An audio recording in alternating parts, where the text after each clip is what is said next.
ആകാശവാണി.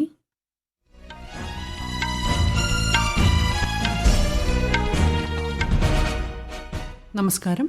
വാർത്തകൾ വായിക്കുന്നത് ലിൻസ സിറാജ്.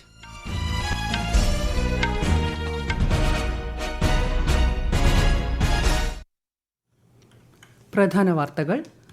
വഖഫ് ഭേദഗതി ബില്ലിന് അംഗീകാരം നൽകി രാഷ്ട്രപതി ദ്രൗപദി മുർമു.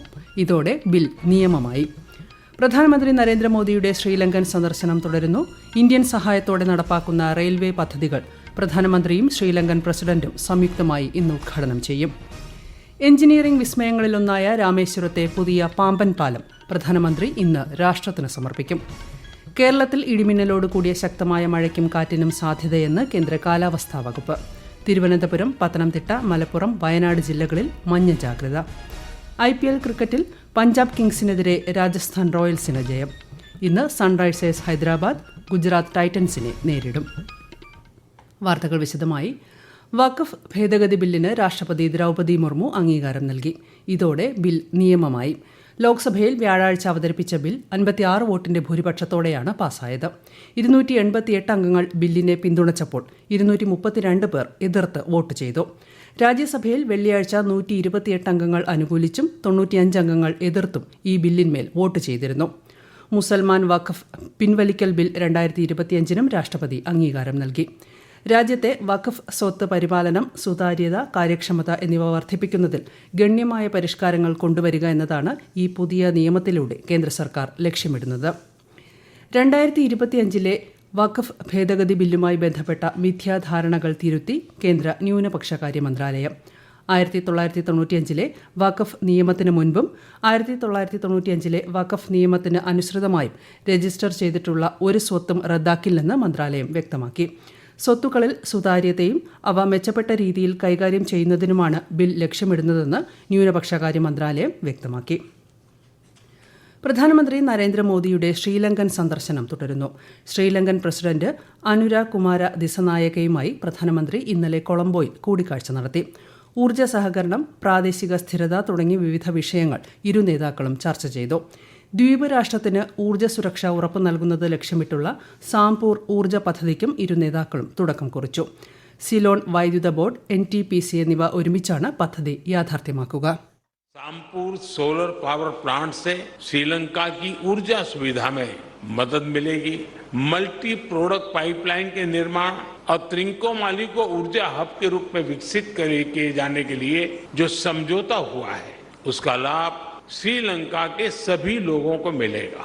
दोनों देशों के बीच ग्रिड इंटरकनेक्टिविटी समझौते से श्रीलंका के लिए बिजली एक्सपोर्ट करने के विकल्प खुलेंगे. അനുരാധപുരയിലേക്ക് ഇന്ന് യാത്ര തിരിക്കുന്ന ശ്രീ മോദി ഇന്ത്യൻ സഹായത്തോടെ നടപ്പാക്കുന്ന റെയിൽവേ പദ്ധതികൾ സംയുക്തമായി ഉദ്ഘാടനം ചെയ്യും. ദ്വീപ് രാഷ്ട്രത്തിന്റെ വടക്കൻ ഭാഗങ്ങളെ കൊളംബോയുമായി ബന്ധിപ്പിക്കുന്നതിൽ പ്രധാനമാണ് ഈ പാതകൾ. ജയ ശ്രീ മഹാബോധി ക്ഷേത്രവും ശ്രീ മോദി സന്ദർശിക്കും. അശോക ചക്രവർത്തിയുടെ മകളെന്ന് കരുതപ്പെടുന്ന ബുദ്ധ സന്യാസിനി സംഘമിത്ര തേരി ഇന്ത്യയിൽ നിന്നും കൊണ്ടുവന്ന വൃക്ഷം ഇവിടെ സ്ഥിതി ചെയ്യുന്നുണ്ട്. ഇന്നുച്ചയോടെ ശ്രീലങ്കൻ സന്ദർശനം പൂർത്തിയാക്കുന്ന പ്രധാനമന്ത്രി തമിഴ്നാട്ടിലേക്ക് തിരിക്കും. രാജ്യത്തെ എഞ്ചിനീയറിംഗ് വിസ്മയങ്ങളിലൊന്നായി വിശേഷിപ്പിക്കപ്പെടുന്ന തമിഴ്നാട് രാമേശ്വരത്തെ പുതിയ പാമ്പൻ പാലം പ്രധാനമന്ത്രി നരേന്ദ്രമോദി ഇന്ന് രാഷ്ട്രത്തിന് സമർപ്പിക്കും. വിശദാംശങ്ങളിലേക്ക്. രാമനാഥപുരം ജില്ലയിലെ പാമ്പൻ ദ്വീപിനെയും രാമേശ്വരത്തെയും വൻകരയുമായി ബന്ധിപ്പിക്കുന്ന കടൽപ്പാലമാണ് പാമ്പൻ പാലം. ഇന്ത്യൻ റെയിൽവേയുടെ എഞ്ചിനീയറിംഗ് വിഭാഗമായ റെയിൽ വികാസ് നിഗം ലിമിറ്റഡാണ് 535 കോടി രൂപ ചെലവിൽ പുതിയ പാലം നിർമ്മിച്ചത്. സമുദ്രനിരപ്പിൽ നിന്ന് 6 മീറ്റർ ഉയരമുള്ള പുതിയ പാലത്തിന് 2.08 കിലോമീറ്ററാണ് ദൈർഘ്യം. കപ്പലുകൾക്ക് കടന്നുപോകാൻ ഒരു ഭാഗം ലംബമായി ഉയരുന്ന രാജ്യത്തെ ആദ്യ വെർട്ടിക്കൽ ലിഫ്റ്റിംഗ് പാലമാണ് ഇത്. ചടങ്ങിൽ രാമേശ്വരത്ത് നിന്ന് പാമ്പൻ പാലത്തിലൂടെ താമ്പരത്തേക്കുള്ള പുതിയ തീവണ്ടി സർവീസും ശ്രീ മോദി ഉദ്ഘാടനം ചെയ്യും. കൂടാതെ 8300 കോടി രൂപയുടെ റെയിൽ റോഡ് പദ്ധതികൾക്കും പ്രധാനമന്ത്രി ഇന്ന് തുടക്കം കുറിക്കും. രാമേശ്വരം ക്ഷേത്രവും അദ്ദേഹം സന്ദർശിക്കും. News desk, Akashvani. രാഷ്ട്രപതി ദ്രൗപദി മുർമു ഈ മാസം പോർച്ചുഗലും സ്ലോവാക് റിപ്പബ്ലിക്കും സന്ദർശിക്കും. നാളെ പോർച്ചുഗലിലെത്തുന്ന രാഷ്ട്രപതി പോർച്ചുഗൽ പ്രസിഡന്റ് മാർസെലോ റെബെലോ ഡിസൂസയുമായി പ്രതിനിധിതല ചർച്ച നടത്തും. തുടർന്ന് ഈ മാസം 9-നും 10-നും രാഷ്ട്രപതി സ്ലോവാക്യയിൽ പര്യടനം നടത്തും. കേന്ദ്ര ആഭ്യന്തരമന്ത്രി അമിത്ഷാ ഇന്ന് ജമ്മു കശ്മീർ സന്ദർശിക്കും. സുരക്ഷാ ഉദ്യോഗസ്ഥരുമായി ആശയവിനിമയം നടത്തുന്ന അദ്ദേഹം മേഖലയിലെ സുരക്ഷാ സ്ഥിതിഗതികൾ അവലോകനം ചെയ്യും. 3 ദിവസത്തെ സന്ദർശനവേളയിൽ ജമ്മുവിലെ BJP MLA-മാരുമായി അദ്ദേഹം കൂടിക്കാഴ്ച നടത്തും. അമർനാഥ് യാത്രയുടെ ക്രമീകരണങ്ങൾ സംബന്ധിച്ച യോഗത്തിലും അദ്ദേഹം അധ്യക്ഷത വഹിക്കും. അതേസമയം ശ്രീനഗറിൽ വിവിധ വികസന പദ്ധതികൾ അദ്ദേഹം വെർച്വലായി ഉദ്ഘാടനം ചെയ്യുകയും തറക്കല്ലിടുകയും ചെയ്യും. ഒരു രാഷ്ട്രം ഒരു തിരഞ്ഞെടുപ്പ് സംവിധാനം നടപ്പാക്കിയാൽ ഇന്ത്യ 1.5% വളർച്ച കൈവരിക്കുമെന്ന് കേന്ദ്ര ധനമന്ത്രി നിർമ്മല സീതാരാമൻ. രാജ്യത്തിന്റെ GDP-യിൽ 4.5 ലക്ഷം കോടി രൂപയുടെ വർധന ഉണ്ടാകുമെന്ന് ഇന്നലെ ചെന്നൈയിൽ നടന്ന സെമിനാറിൽ സംസാരിക്കവെ കേന്ദ്രമന്ത്രി വിശദീകരിച്ചു. 2019 ലോക്സഭാ തെരഞ്ഞെടുപ്പിനുള്ള ഏകദേശ ചെലവ് 1 ലക്ഷം കോടി രൂപയാണെന്നും ഒരേ സമയം തെരഞ്ഞെടുപ്പുകൾ നടത്തുന്നത് 12,000 കോടി രൂപ ലാഭിക്കുമെന്നും അവർ ചൂണ്ടിക്കാട്ടി. അത്തരം തെരഞ്ഞെടുപ്പുകൾ പോളിംഗ് ശതമാനം വർദ്ധിപ്പിക്കുമെന്നും കേന്ദ്രമന്ത്രി പറഞ്ഞു. ഈ വാർത്തകൾ ആകാശവാണിയിൽ നിന്ന്. ആകാശവാണി വാർത്തകളും വാർത്താധിഷ്ഠിത പരിപാടികളും all India radio news Thiruvananthapuram YouTube ചാനലിലും all India radio news Thiruvananthapuram Facebook പേജിലും AR News_ തിരുവനന്തപുരം ഇൻസ്റ്റഗ്രാം അക്കൌണ്ടിലും AR News_TVM X ഹാൻഡിലും ലഭ്യമാണ്. 2024 മാതൃഭൂമി സാഹിത്യ പുരസ്കാരം സാറ ജോസഫിന് 3 ലക്ഷം രൂപയും പ്രശസ്തി പത്രവും ശില്പവും അടങ്ങുന്നതാണ് പുരസ്കാരം. മെയ് ആദ്യവാരത്തിൽ പുരസ്കാര സമർപ്പണം നടക്കും. ചക്രവാത ചുഴിയുടെ സ്വാധീനത്താൽ കേരളത്തിൽ ഇന്ന് ഇടിമിന്നലോട് കൂടിയ ശക്തമായ മഴയ്ക്കും കാറ്റിനും സാധ്യതയെന്ന് കേന്ദ്ര കാലാവസ്ഥാ വകുപ്പ്. തിരുവനന്തപുരം, പത്തനംതിട്ട, മലപ്പുറം, വയനാട് ജില്ലകളിൽ ഇന്ന് മഞ്ഞ ജാഗ്രതാ നിർദ്ദേശം നൽകി. അതേസമയം തിരുവനന്തപുരം, കന്യാകുമാരി തീരങ്ങളിൽ കടലാക്രമണത്തിന് സാധ്യതയുണ്ടെന്ന് ദേശീയ സമുദ്ര സ്ഥിതി പഠന ഗവേഷണ കേന്ദ്രം അറിയിച്ചു. കൊച്ചിയിലെ ഹിന്ദുസ്ഥാൻ പവർ ലിങ്ക്സ് എന്ന സ്ഥാപനത്തിൽ തൊഴിൽ പീഡനം നടന്നെന്ന വാർത്തയിൽ സംസ്ഥാന യുവജന കമ്മീഷൻ സ്വമേധയാ കേസെടുത്തു. എറണാകുളം ജില്ലാ പോലീസ് മേധാവിയോട് കമ്മീഷൻ റിപ്പോർട്ട് തേടിയിട്ടുണ്ട്. സ്ഥാപനത്തിന്റെ കലൂർ ജനതാ റോഡിലെ ശാഖയിൽ തൊഴിലാളികളെ ഉപദ്രവിക്കുന്ന ദൃശ്യങ്ങൾ പുറത്തായതിനെ തുടർന്നാണ് നടപടി. ഭാരതീയ ജനതാ പാർട്ടി ഇന്ന് സ്ഥാപക ദിനം ആഘോഷിക്കും. ന്യൂഡൽഹിയിലെ BJP ദേശീയ ആസ്ഥാനത്ത് പാർട്ടി അധ്യക്ഷനും കേന്ദ്രമന്ത്രിയുമായ JP നഡ്ഡ പാർട്ടി പതാക ഉയർത്തും. പാർട്ടി ബൂത്ത് പ്രവർത്തകരുമായി ശ്രീ നഡ്ഡ സംവദിക്കും. തിരുവനന്തപുരത്തെ സംസ്ഥാന കാര്യാലയത്തിൽ പാർട്ടി സംസ്ഥാന അധ്യക്ഷൻ രാജീവ് ചന്ദ്രശേഖർ പതാക ഉയർത്തും. CPIM 24-ാം പാർട്ടി കോൺഗ്രസ് ഇന്ന് മധുരയിൽ സമാപിക്കും. പുതിയ കേന്ദ്ര കമ്മിറ്റിയെയും പാർട്ടി ജനറൽ സെക്രട്ടറിയെയും ഇന്ന് തിരഞ്ഞെടുക്കും. ഇന്ന് രാമനവമി. ചൈത്രമാസത്തിലെ 9-ാം ദിവസമായ ഇന്ന് രാജ്യമെമ്പാടുമുള്ള ഭക്തർ ശ്രീരാമന്റെ ജന്മദിനം ഭക്തിപുരസ്സരം ആഘോഷിക്കുന്നു. അയോധ്യയിലെ ശ്രീരാമക്ഷേത്രത്തിൽ പ്രത്യേക ചടങ്ങുകളിൽ പങ്കെടുക്കാനെത്തുന്ന ഭക്തർക്കായി എല്ലാ ക്രമീകരണങ്ങളും ഒരുക്കിയതായി ക്ഷേത്രം ട്രസ്റ്റ് അറിയിച്ചു. രാമനവമിയുടെ അവസരത്തിൽ രാഷ്ട്രപതി ദ്രൗപദി മുർമു ജനങ്ങൾക്ക് ആശംസകൾ നേർന്നു. ശ്രീരാമന്റെ ഇതിഹാസ ജീവിതയാത്ര എല്ലാവർക്കും സത്യം, ധർമ്മം എന്നിവയുടെ പാത പിന്തുടരാൻ പ്രചോദനം നൽകുന്നുവെന്ന് ശ്രീമതി മുർമു പറഞ്ഞു. IPL ക്രിക്കറ്റിൽ രാജസ്ഥാൻ റോയൽസിന് ജയം.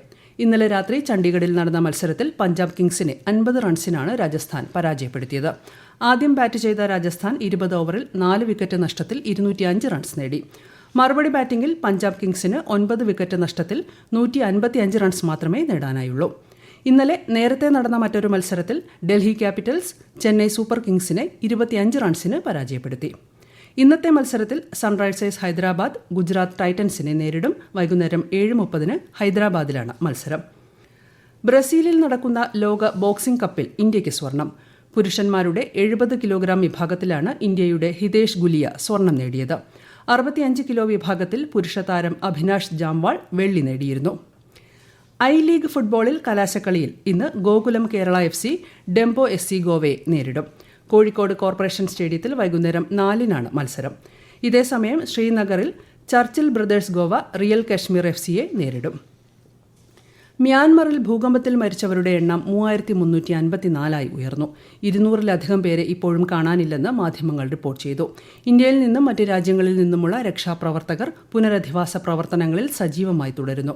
ഓപ്പറേഷൻ ബ്രഹ്മയുടെ കീഴിൽ ശനിയാഴ്ച ഇന്ത്യ മ്യാൻമറിലേക്ക് 442 ടൺ കൂടി ഭക്ഷ്യസഹായം എത്തിച്ചു. പ്രധാന വാർത്തകൾ വീണ്ടും.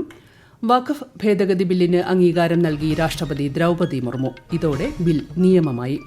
പ്രധാനമന്ത്രി നരേന്ദ്രമോദിയുടെ ശ്രീലങ്കൻ സന്ദർശനം തുടരുന്നു. ഇന്ത്യൻ സഹായത്തോടെ നടപ്പാക്കുന്ന റെയിൽവേ പദ്ധതികൾ പ്രധാനമന്ത്രിയും ശ്രീലങ്കൻ പ്രസിഡന്റും സംയുക്തമായി ഇന്ന് ഉദ്ഘാടനം ചെയ്യും. എഞ്ചിനീയറിംഗ് വിസ്മയങ്ങളിലൊന്നായ രാമേശ്വരത്തെ പുതിയ പാമ്പൻ പാലം പ്രധാനമന്ത്രി ഇന്ന് രാഷ്ട്രത്തിന് സമർപ്പിക്കും. കേരളത്തിൽ ഇടിമിന്നലോടുകൂടിയ ശക്തമായ മഴയ്ക്കും കാറ്റിനും സാധ്യതയെന്ന് കേന്ദ്ര കാലാവസ്ഥാ വകുപ്പ്. തിരുവനന്തപുരം, പത്തനംതിട്ട, മലപ്പുറം, വയനാട് ജില്ലകളിൽ മഞ്ഞ ജാഗ്രത. IPL ക്രിക്കറ്റിൽ പഞ്ചാബ് കിങ്സിനെതിരെ രാജസ്ഥാൻ റോയൽസിന് ജയം. ഇന്ന് സൺറൈസേഴ്സ് ഹൈദരാബാദ് ഗുജറാത്ത് ടൈറ്റൻസിനെ നേരിടും. വാർത്തകൾ കഴിഞ്ഞു. അടുത്ത വാർത്താ പ്രക്ഷേപണം ഉച്ചയ്ക്ക് 12:30.